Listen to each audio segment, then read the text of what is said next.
South Dakota Governor Kristi Noem's memoir has not been released, but inaccuracies in the text are already emerging. Noem's spokesperson said two small errors have been brought to the Republican governor's attention. The book is titled No Going Back: The Truth on What's Wrong with Politics and How We Move America Forward. Dakota Scout reported Thursday that Noem's book said she met with North Korean leader Kim Jong Un while she was serving in Congress on the House Armed Services Committee. Through my tenure on the House Armed Services Committee, I had the chance to travel to many countries to meet with world leaders, she reportedly wrote in the forthcoming book. I remember when I met with North Korean dictator Kim Jong Un. I'm sure he underestimated me, having no clue about my experience staring down little tyrants. I'd been a children's pastor after all. The Dakota Scout spoke with congressional staffers and North Korea analysts who explained why such a meeting was all but impossible. Although Noam visited China in 2014 as part of the committee, there is no record of Kim leaving North Korea until 2018, when Noam was campaigning for governor. An analysis noted to the outlet that not even former President Obama had met Kim, and former President Trump met Kim in summer 2018. In an emailed statement to The Hill, Noam's spokesperson Ian Furry said Kim was included in the list of world leaders and shouldn't have been. Noam also wrote about a weird conversation she had with former GOP presidential candidate Nikki Haley, who Noam said called her and offered to be a mentor in summer 2021. According to an excerpt of this book obtained in Politico, Noam writes that Haley said she had heard quite a bit about her, but Noam said she felt threatened by the call. Noam said Haley made it clear that there was only room for one Republican woman to be in the spotlight. The South Dakota governor has been rumored to be on Trump's vice presidential shortlist, though another story in her book about killing her dog has not helped her prospects. Politico reported that a Haley spokesperson said the two women spoke, but in 2020, not 2021. Fury confirmed the 2020 timing of the conversation in his statement. Fury said the errors have been communicated to the ghostwriter and editor, and the book has not yet been released, and all future editions will be corrected. The media will, of course, try and make these tiny issues huge, Fury said in a statement, going on to list dubious claims made by President Biden about his own life. Last week, Noam made national headlines after excerpts of the book were reported, where she detailed shooting her 14-month-old dog Cricket after he misbehaved during a hunting trip. Noam doubled down on her actions despite receiving sharp criticisms from across the political spectrum. So, Fury is, or I guess the spokesperson, I should say, a liar when they claim these are two small errors. One is more small than the other, but I wouldn't call these minor in the slightest.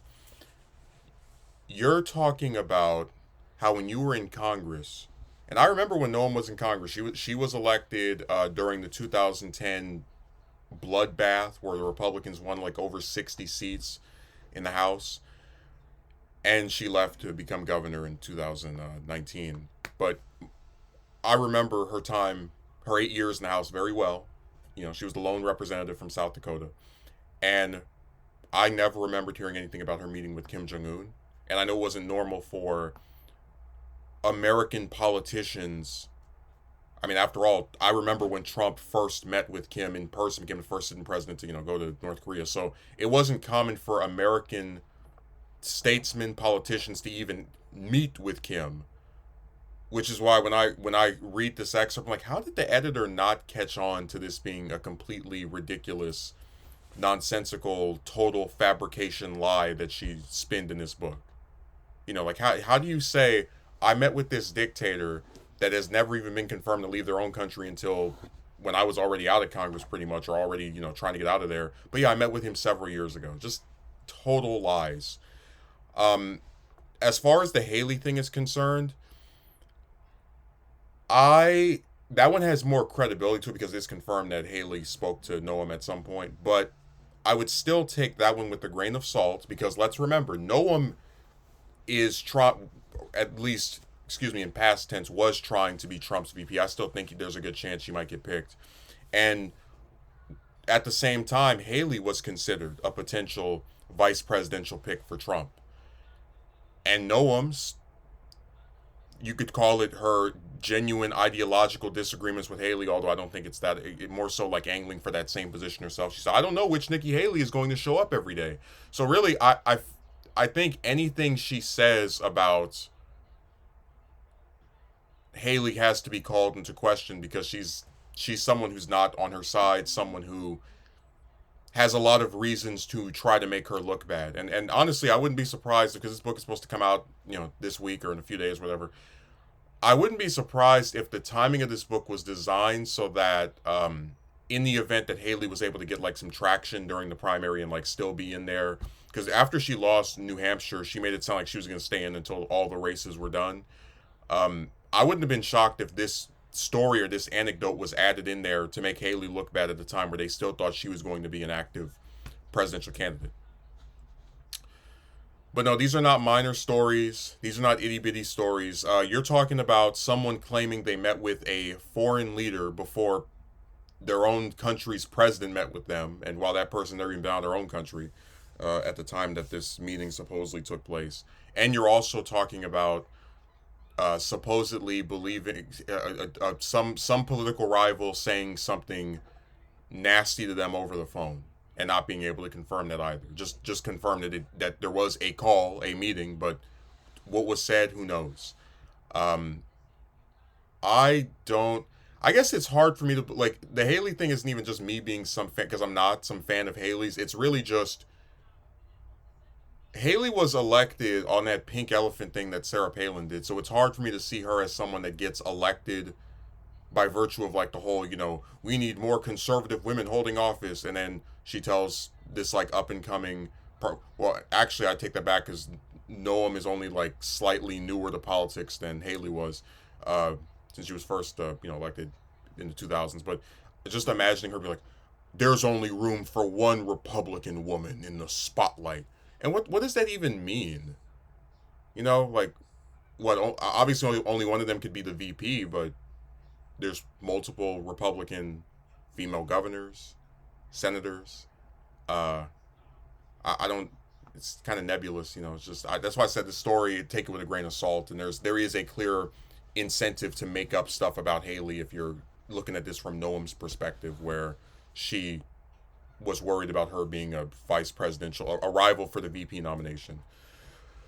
But this is real fascinating to see such like a blatant lie, and then a story that's like more designed to just kind of keep stoking a rivalry between these two. And this is nothing new. We've seen politicians talk trash about one or the other in their novels, and then the other one comes out and goes, "I didn't actually say this," or "This is not how this happened." So it's up in the air. But what's not up in the air is that dog story. So originally, I was kind of like, "Do I want to get this book?"